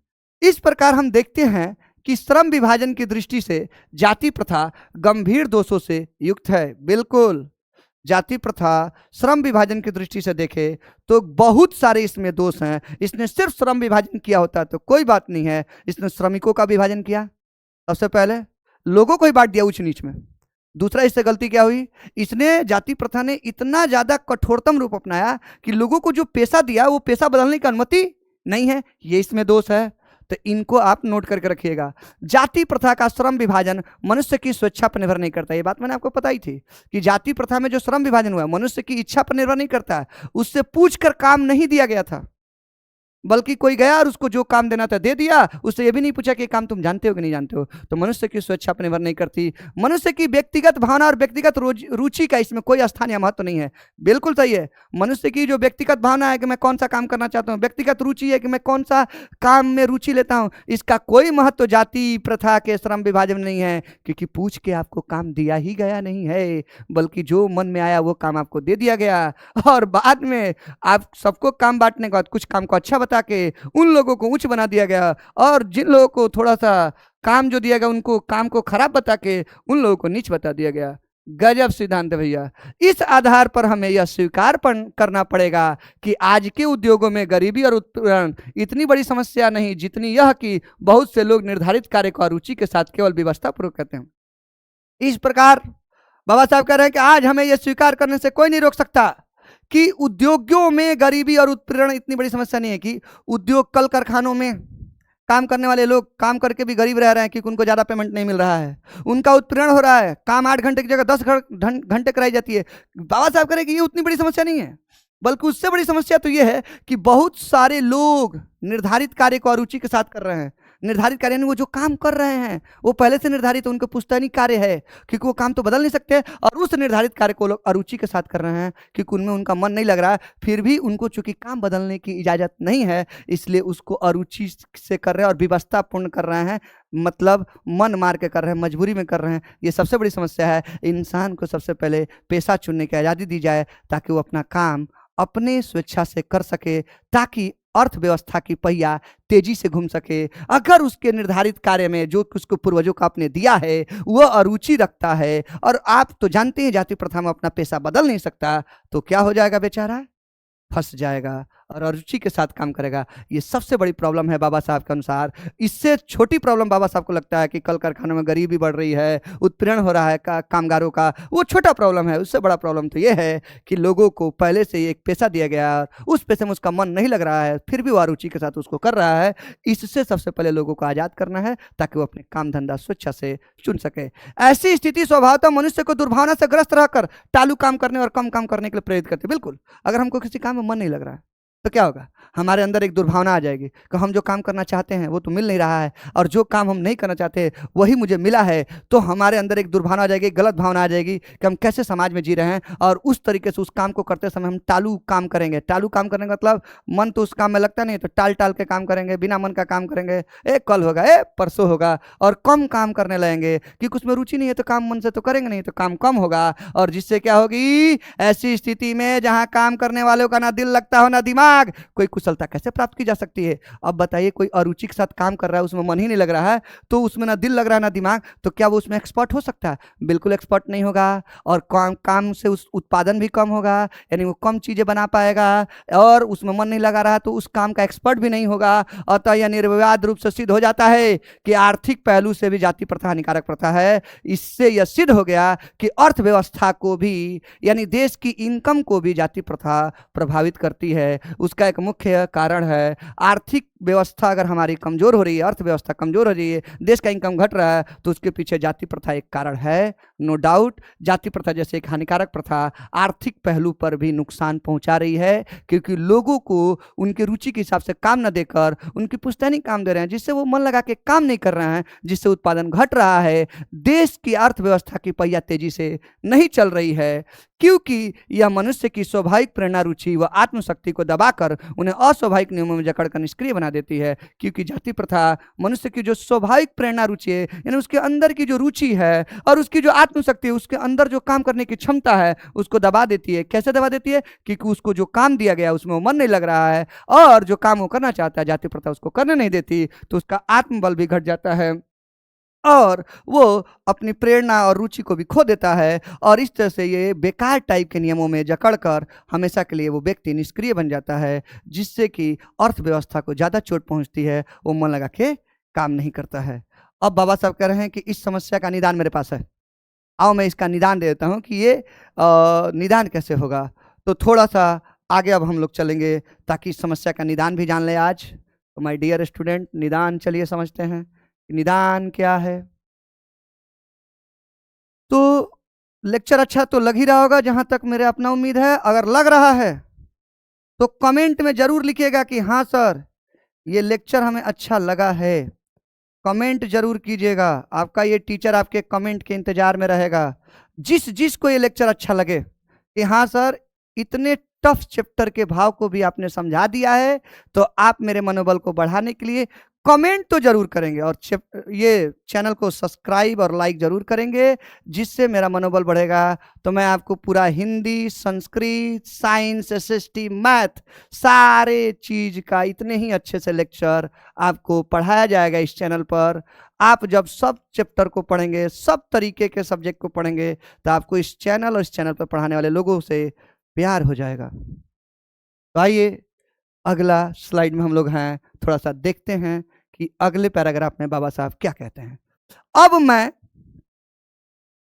समस्या के रचनात्मक पहलू को लेता हूं, थोड़ा सा समस्या पर और विशेष थोड़ा सा चर्चा करता हूं। मेरे द्वारा जाति प्रथा की आलोचना सुनकर आप लोग मुझसे यह प्रश्न पूछना चाहेंगे कि यदि मैं जातियों के विरुद्ध हूं तो फिर मेरी दृष्टि में आदर्श समाज क्या है। जैसे मान लीजिए कि कोई आदमी होगा तो बोलेगा बाबा साहब आप जाति प्रथा की इतनी बुराई तो कर दी है कि जाति प्रथा से ये खराब है, आर्थिक पहलू खराब है, बेरोजगारी बढ़ रही है, जाति प्रथा उच्च नीच में बांटती है, इतनी आपने खराब चीजें गिना दी। जाति प्रथा लोगों को एक काम से बांध देती है जीवन भर के लिए, दूसरे काम करने की आजादी नहीं देती है, इतना इसका आपने बुराई कर दिया। तो आप बताइए कि अगर आप जातियों के इतने खिलाफ हैं, जाति प्रथा इतना ही खराब है, तो आपकी नजर में कोई है कॉन्सेप्ट, कोई है विचारधारा जिससे कि एक बढ़िया समाज का निर्माण हो सके? आपके दृष्टिकोण में आदर्श समाज क्या है? आप अपने दृष्टिकोण से बनाइए, बताइए कि आदर्श समाज का मतलब क्या होगा, ताकि आपकी विचारधारा के हिसाब से एक समाज बनाया जाए जिसमें इस तरह की कुरीतियों को हटा दिया जाए, तोड़ दिया जाए। तो चलिए इसके बारे में बात करते हैं। मेरा उत्तर होगा कि मेरा आदर्श समाज स्वतंत्रता, समता, भ्रातृत्व पर आधारित होगा। चलिए बाबा साहब का पहला लाइन देख लीजिए। उन्होंने कहा कि मेरे नज़र से तो आदर्श समाज वही है जहां समाज के अंदर स्वतंत्रता हो, स्वतंत्रता, काम करने की स्वतंत्रता, आपकी बोलने की स्वतंत्रता, ताकि आपको जो मन में आए, अगर किसी से आपको लगता है कि वो खराब काम कर रहा है तो उसका विरोध कर सके, बोलने की स्वतंत्रता हो, पेशे की स्वतंत्रता हो, हर तरह की स्वतंत्रता मिले, वो समाज अच्छा होगा बाबा साहब कह रहे हैं। और समता हो, समता का मतलब होता है कि दो लोग, समाज के दो लोग एक दूसरे से ऊंच नीच ना हो, बल्कि एक दूसरे के बराबर हो, उनमें ना कोई ऊंच ना कोई नीच। जो जाति प्रथा ने किया है वो उसका विरोध करते हो, देखिए कितना बढ़िया बताया, समता हो। समता का मतलब समाज में क्या हो, एक दूसरे के प्रति ऊंच नीच का भावना होकर सब लोग एक दूसरे को बराबर समझे। और तीसरा भातृत्व, समाज के अंदर जितने भी लोग हैं सब में भाईचारा होना चाहिए, प्रेम होना चाहिए, एक दूसरे को सहयोग करने की प्रवृत्ति होनी चाहिए। यह है आदर्श समाज की नींव। तो माय डियर स्टूडेंट, अगर आपसे कोई पूछेगा कि बाबा साहब के हिसाब से आदर्श समाज क्या होता है, तो आप लिख दीजिएगा बोर्ड में कि बाबा साहब के हिसाब से आदर्श समाज वही है जहां स्वतंत्रता, समता और भ्रातृत्व होना ही चाहिए। उस समाज में वही आदर्श समाज है। आगे देखिए, क्या यह ठीक नहीं कि भ्रातृत्व अर्थात भाईचारे में किसी को क्या आपत्ति हो सकती है? बाबा साहब कह रहे हैं कि क्या यह ठीक नहीं है कि समाज में भ्रातृत्व हो, भाईचारा हो, सब लोग एक दूसरे से मिलकर रहे, एक दूसरे को सहयोग करें, बराबरी का हक दे? हाँ, अब भाईचारे से आपको क्या दिक्कत हो सकती है, क्या आपत्ति हो सकती है? बाबा साहब पूछ रहे हैं क्या भाईचारे का कॉन्सेप्ट गलत है? बिल्कुल नहीं।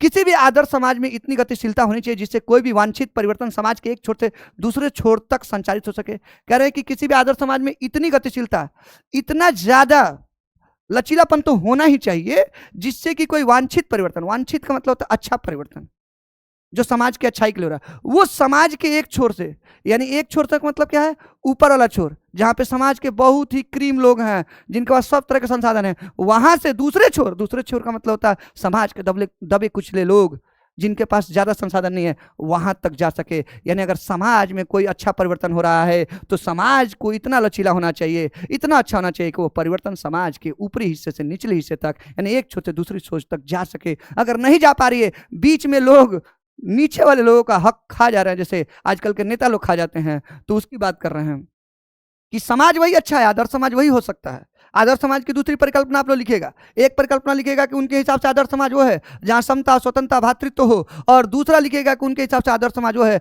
जहां कोई अच्छा परिवर्तन समाज में आ रहा हो तो वो समाज के एक छोर से ऊपरी हिस्से से निचले हिस्से तक, या एक छोर से दूसरे छोर तक पहुंचना चाहिए। ये नहीं कि जिसके लिए वो पहुंचाना है वो बीच में ही गायब हो जाए, वो आदर्श समाज है। ऐसे समाज में बहुविध हितों में सबका भाग होना चाहिए, यानी ऐसे समाज में हर तरह के अच्छे कामों में सबका योगदान होना चाहिए। समाज में जितने लोग हैं सब लोग अपना अपना योगदान देंगे, कोई एक आदमी योगदान नहीं देगा, और सबको उनकी रक्षा के प्रति सजग रहना चाहिए। अगर कोई अच्छा काम हो रहा है तो अच्छा काम, कोई नुकसान उसको ना कर दे, उसकी रक्षा के लिए पूरे समाज को एकजुट रहना चाहिए, उसे बचाना चाहिए। सामाजिक जीवन में आबाद संपर्क के अनेक साधन और अवसर उपलब्ध रहने चाहिए। कह रहे हैं कि सामाजिक जीवन में एक दूसरे के संपर्क, देखिए सबसे अच्छा समाज वो होता है जिसमें लोग एक दूसरे से कनेक्टिविटी रखते हैं, एक दूसरे से जुड़े रहते हैं, एक दूसरे से बातचीत करते हैं, एक दूसरे से अपने विचार शेयर करते हैं। उसी को कह रहे हैं कि आबाद संपर्क, यानी बिना बाधा का संपर्क होना चाहिए समाज के लोगों के बीच। उसके लिए अनेक साधन और अवसर उपलब्ध होने चाहिए, जैसे कोई सामाजिक सांस्कृतिक कार्यक्रम करिए समाज में, जिसकी वजह से समाज के, उस गाँव के, उस समाज के सारे लोग आएंगे तो एक दूसरे से जुड़ेंगे, बात करेंगे। उससे क्या होगा, ये एक साधन हो गया जिससे लोग एक दूसरे के संपर्क में, इससे क्या होगा, विचार का आदान प्रदान होगा, मेल मिलाप बढ़ेगा, भाईचारा बढ़ेगी, भ्रातृत्व बढ़ेगा, समता के विचार फलेंगे फूलेंगे माय डियर स्टूडेंट। इसलिए बाबा साहब कहते हैं कि सामाजिक जीवन में आबाद संपर्क, बिना बाधा के संपर्क के लिए अनेक तरह के साधन होने ही चाहिए और अवसर उपलब्ध होने चाहिए। हर समय कुछ ना कुछ समाज में ऐसे पार्टी, ऐसी कुछ व्यवस्थाएं होनी चाहिए, ऐसी कोई कार्यक्रम होनी चाहिए जिसमें समाज के अधिकतर लोग आए, एक दूसरे से मिले, ताकि समाज में भाईचारा और बढ़े। तात्पर्य यह है कि दूध पानी के मिश्रण की तरह भाईचारे का यही वास्तविक रूप है। यानी तात्पर्य यह है कि इतना ज्यादा समाज एक दूसरे में भाईचारे से युक्त हो जाए, एक दूसरे के प्रति भाई भाई की भावना आ जाए कि दूध में जैसे पानी मिल जाता है, तो दूध और पानी एक दूसरे में मिलने के बाद बुझाता नहीं कि किधर दूध है किधर पानी है, उस तरह से लोगों को एक दूसरे के साथ भाईचारे से जुड़ जाना चाहिए। यही वास्तविक रूप है, इसी का दूसरा नाम लोकतंत्र है, और यही लोकतंत्र है। यानी सच्चा लोकतंत्र किसे कहते हैं? अकॉर्डिंग टू बाबा साहब, सच्चा लोकतंत्र वो है जहां समता, स्वतंत्रता और भातृत्व की भावना हो। सच्चा लोकतंत्र वो है जहां पर किसी भी समाज के अच्छे परिवर्तन का जो संचार है, पहुंचने की जो सीमा है, वो एक छोर से दूसरे छोर तक होनी चाहिए। और सच्चा लोकतंत्र वो है जिसमें समाज के सभी लोगों का अच्छे कामों में भागीदारी भी होनी चाहिए, और उस अच्छे काम को बचाने के लिए सबको उसकी रक्षा के प्रति सजग रहना चाहिए। और अच्छा लोकतंत्र वही है जिसमें समाज के एक दूसरे लोगों के बीच में संपर्क स्थापित करने के लिए अनेक तरह के साधन और सुविधा और कार्यक्रम होते रहने चाहिए। और उसमें भाईचारा तो इतना होना चाहिए उस समाज में कि जैसे दूध और पानी का मिश्रण, यानी बुझाए ही नहीं कि कौन किसके घर का है, उस तरह का भाईचारा होना चाहिए। यही है लोकतंत्र। बाबा साहब ने लोकतंत्र की कितनी अच्छी परिभाषा दी है, क्योंकि लोकतंत्र केवल शासन की एक पद्धति ही नहीं है, लोकतंत्र केवल सरकार चलाना नहीं है, हम बैठ के सरकार चला दिए। आप लोकतंत्र का मतलब है समाज में सारी चीजों की स्थापना करना, भाईचारे की स्थापना करना, समता स्वतंत्रता का स्थापना करना, और समाज में अच्छी चीजों को एक छोर से दूसरे छोर तक पहुंचाना, ये लोकतंत्र है। लोकतंत्र का नाम केवल शासन चलाना नहीं है, लोकतंत्र एक शासन की पद्धति मात्र नहीं है। लोकतंत्र मूलतः सामूहिक दिनचर्या की एक रीति है, बल्कि लोकतंत्र एक क्या है, एक सामूहिक दिनचर्या, यानी जिसमें पूरा समाज का लोग एक समूह में अपनी चीजों को स्टार्ट करते हैं, उसकी एक रीति है। और समाज के सम्मिलित अनुभव के आदान प्रदान का नाम है, और उसमें समाज का जो अनुभव है उसका आदान प्रदान होता है। समाज का एक आदमी दूसरे आदमी से क्या करता हो, अपने अनुभवों को शेयर करता हो, और उसके हिसाब से एक अच्छे समाज का निर्माण होता है। ये लोकतंत्र है। लोकतंत्र केवल शासन चलाना नहीं है कि हम सरकार बना लिए और शासन चला रहे, वो लोकतंत्र नहीं है। लोकतंत्र सामूहिक दिनचर्या की एक रीति है जिसमें पूरा समाज एक समूह के रूप में अपने जीवन के प्रत्येक दिन को शुरू करता है और अपने अनुभवों को एक दूसरे से क्या करता है, शेयर करता है। ये लोकतंत्र है। इसमें यह आवश्यक है कि अपने साथियों के प्रति श्रद्धा और सम्मान का भाव हो, और लोकतंत्र में यह आवश्यक है कि हर व्यक्ति समाज का एक दूसरे के प्रति श्रद्धा रखे और सम्मान का भाव रखे, कोई द्वेष जलन ना हो। यही सच्चा लोकतंत्र है। माय डियर स्टूडेंट, अगले लेक्चर में मैं इस चैप्टर में बाबा साहब की जीवनी और इसके क्वेश्चन आंसर करा दूंगा। या रुकिए, आज ही क्वेश्चन आंसर पे थोड़ा सा चर्चा कर देते हैं, खाली चर्चा कर देते हैं, अगले में गहन चर्चा होगी, थोड़ा सा चर्चा करते हैं। आइए।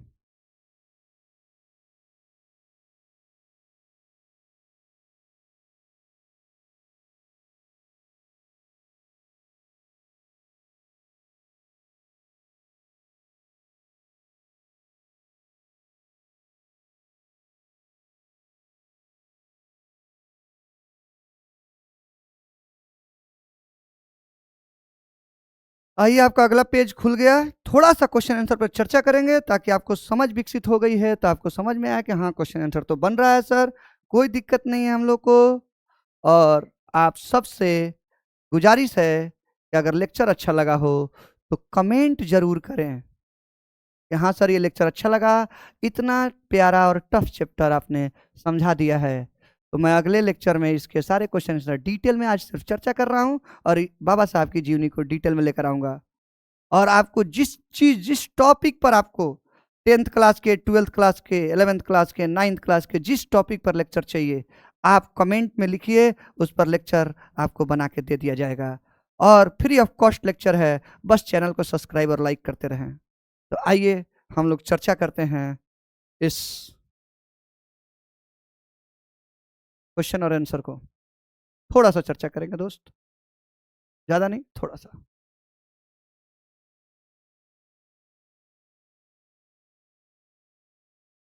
आइए। लेखक किस विडंबना की बात करते हैं, विडंबना का स्वरूप क्या है, किस विडंबना की बात करते हैं? लेखक किस विडंबना की बात करते हैं कि आज भी, आज के समाज में भी, इतना पढ़ा लिखा समाज में भी जातिवाद के पोषकों की कमी नहीं है, जो चाहते हैं कि जातिवाद अभी भी बना रहे, जाति प्रथा बनी रहे।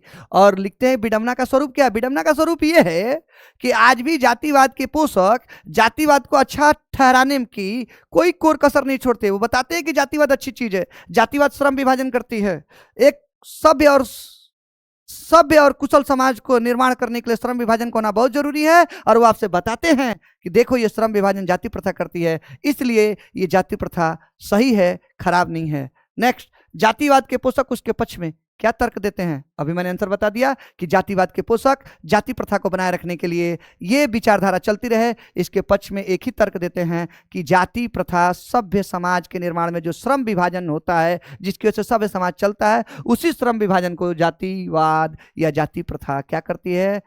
ऑटोमेटिक कर देती है। यानी बिना कुछ कहे जाति प्रथा श्रम विभाजन का काम करती है, जिससे समाज चलता रहता है। ये जातिवाद के पोषक उसके पक्ष में तर्क देते हैं और बताते हैं कि इस तरह से जातिवाद अच्छा है। जातिवाद के पक्ष में तर्क दिए गए तर्कों को लेखक की प्रमुख आपत्तियां क्या है? पहली आपत्ति कि जातिवाद श्रम विभाजन करती है, ये सही है, यहां लेखक को कोई आपत्ति नहीं है। आपत्ति तब होती है जब जातिवाद श्रम विभाजन के साथ साथ श्रमिकों का विभाजन करती है। श्रमिक मतलब काम करने वाले लोगों को ऊंच नीच में बांट देते हैं, ये आपत्ति है। जातिवाद की प्रथा पर एक और आपत्ति यह है कि जातिवाद हमेशा के लिए किसी भी व्यक्ति को एक ही पेशे से बांध देती है, उसको दूसरा पेशा करने की अनुमति नहीं देती है। जातिवाद की तीसरी आपत्ति यह है कि जातिवाद की प्रथा में लोगों को जब काम भी दिया गया तो ये उनकी रुचि को पूछ के नहीं दिया गया, यानी काम का बंटवारा भी अस्वाभाविक है, श्रम विभाजन भी अस्वाभाविक है, स्वाभाविक नहीं है। स्वाभाविक तब होता है जब उनसे पूछ कर दिया जाता है, उनकी रुचि जानी गई होती, उनको तो बिना पूछे उनको काम दे दिया गया। तो जातिवाद के पक्ष में दिए गए तर्कों पर लेखक की ये आपत्तियां हैं। जाति भारतीय समाज में श्रम विभाजन का स्वाभाविक रूप क्यों नहीं कही जा सकती? इसलिए नहीं कही जा सकती, स्वाभाविक होने के लिए क्या होता है? श्रम विभाजन, इन काम का बंटवारा हमसे पूछ के करोगे ना कि हमको कौन सा काम आता है और वो काम हमको देते, इसलिए स्वाभाविक नहीं कहा जा सकती। क्योंकि जाति व्यवस्था जो हुई भारत में, उसमें श्रम विभाजन कैसे किया गया है? लोगों के पास गए और उनसे बिना उनकी रुचि जाने उनको काम दे दिया। जब बिना रुचि जाने आप काम दिए, यानी हमारी रुचि ही आपने हमसे नहीं जानी और हमको काम दे दिया। इसीलिए जाति व्यवस्था ने जो श्रम विभाजन किया उसको हम लोग स्वाभाविक नहीं मानते, क्योंकि हमको जबरदस्ती कोई काम पकड़ाया गया है, हमारी रुचि पूछ कर नहीं, रुचि पूछ कर बताई दी गई होती तो स्वाभाविक मानते कि ये श्रम विभाजन स्वाभाविक है, लेकिन नहीं पूछी गई, इसलिए जाति भारतीय समाज में श्रम विभाजन का स्वाभाविक रूप नहीं है। जाति प्रथा भारत में बेरोजगारी का एक प्रमुख और प्रत्यक्ष कारण कैसे बनी हुई है? इसका आंसर ले लीजिए। जाति प्रथा की वजह से अगर हमारी रुचि किसी और काम में है और मेरी जन्म किसी ऐसी जाति में हुई है जिसको जो काम दिया गया है वो काम मैं नहीं करना चाहता, कोई और काम करना चाहता हूं, तो उस काम करने की अनुमति नहीं है। माँ के गर्भ में ही मेरे काम का, मेरे पेशे का निर्धारण हो जाता है, मैं दूसरा काम कर नहीं सकता हूँ, उसमें पारंगत हूँ, उसमें एक्सपर्ट हूँ, फिर भी नहीं कर सकता। तो क्या होता है कि मैं घर पर आकर बैठ जाता हूँ, जिसकी वजह से जाति के कारण मैं एक काम करने लायक भी था तो काम नहीं करने दिया गया, तो मैं बेरोजगार हो गया। इस तरह से जाति भारत में बेरोजगारी का प्रमुख और प्रत्यक्ष कारण बनी हुई है। लेखक आज के उद्योगों में गरीबी और उत्पीड़न से भी बड़ी समस्या किसे मानता है? इसलिए उसको मानता है कि आज भी लोगों को उद्योगों में उत्पीड़न और गरीबी से भी बड़ी समस्या किसको मानता है लेखक? कि आज भी लोगों को बिना अपनी रुचि के काम को, यानी जिस काम को करने में उसकी रुचि नहीं है उस काम को वो कर रहा है जाति प्रथा के कारण। ये सबसे बड़ी खराबी है। इस उद्योगों में उत्पीड़न और गरीबी से भी बड़ी समस्या ये है कि लोग अपने मन पसंद का काम नहीं कर पा रहे, नहीं चुन पा रहे हैं। जिस काम में उनकी रुचि नहीं है वह काम उनसे जबरदस्ती, जिस काम में रुचि नहीं है वो काम उनको जबरदस्ती जाति की वजह से करनी पड़ रही है। ये सबसे बड़ा उनको समस्या दिखता है। लेखक ने पाठ में किन प्रमुख पहलुओं से जाति प्रथा को एक हानिकारक प्रथा के रूप में दिखाया? आर्थिक पहलू से। आर्थिक पहलू से जाति प्रथा की वजह से क्या हो रही है? लोगों के अंदर जिस काम में रुचि है वो काम कर नहीं पाए, और रुचि वाले काम को कर रहे हैं क्योंकि जाति प्रथा वही करने की इजाजत देती है, जिसकी वजह से वो अपने आत्मशक्ति को खो देते हैं, मन लगा के काम नहीं करते, टालते रहते हैं, जिसकी वजह से अर्थव्यवस्था उत्पादन क्षमता कम होती है, देश में उत्पादन कम होता है, जिसकी वजह से हमें पैसे का लाभ नहीं होता है। इस तरह से जाति प्रथा कहीं ना कहीं आर्थिक पहलू से बड़ी हानिकारक प्रथा है। सच्चे लोकतंत्र की स्थापना के लिए लेखक ने किन विशेषताओं का आवश्यक माना? सच्चे लोकतंत्र के लिए बहुत सारी विशेषताएं, समता चाहिए, स्वतंत्रता चाहिए, भातृत्व चाहिए, और तो और सच्चे लोकतंत्र पूरी समाज की भागीदारी चाहिए किसी भी अच्छे काम के लिए, फिर उसकी रक्षा के लिए भागीदारी चाहिए। सच्चे लोकतंत्र में भाईचारा तो इतना होना चाहिए कि जैसे दूध में पानी। सच्चे लोकतंत्र के लिए सारे लोग समूह में एक साथ दिनचर्या को चालू करें और एक साथ अपनी सारी चीजों को संवारें और अपनी भावनाओं के एक दूसरे से आदान प्रदान करें, ताकि उनमें द्वेष की भावना ना हो, बल्कि एक दूसरे के प्रति सम्मान हो। और बता दें, और चलिए बता देते हैं सच्चे लोकतंत्र के लिए क्या चाहिए। और सच्चे लोकतंत्र के लिए लोगों में जो भी समाज में परिवर्तन आ रहा है, अच्छा परिवर्तन, उसको एक छोर से दूसरे छोर तक जाना चाहिए, यानी बीच में रुकना नहीं चाहिए। अगर ऊपर से चल रहा है तो समाज के दबे कुचले लोगों तक पहुंचना चाहिए। ये सब है। और इस तरह से मैंने सारे क्वेश्चन बता दिए हैं। आप चाहे तो लिख भी सकते हैं, तो आप इसको लिख अगर लेते हैं तो कमेंट कीजिएगा कि सर आपकी सिर्फ चर्चा से हमने सारे क्वेश्चन का आंसर लिख लिया है। और ये बात आप मेंशन करिएगा। चैनल को लाइक और सब्सक्राइब करें। अगर ये पूरा लेक्चर अच्छा लगा है तो दोस्तों में शेयर करें। और जहां तक बाबा साहब की जीवनी का सवाल है तो उसका स्लाइड मैं तैयार करा रहा हूं, कोशिश करूंगा कि स्लाइड तैयार हो जाए तो उस पर बता दूं। अगर स्लाइड नहीं तैयार हुई तो मैं इसी पेज को, उनकी जीवनी के पेज को खोलकर इसी तरह पढ़ के समझा दूंगा कि बाबा साहब की जीवनी में क्या क्या चीजें हैं। धन्यवाद।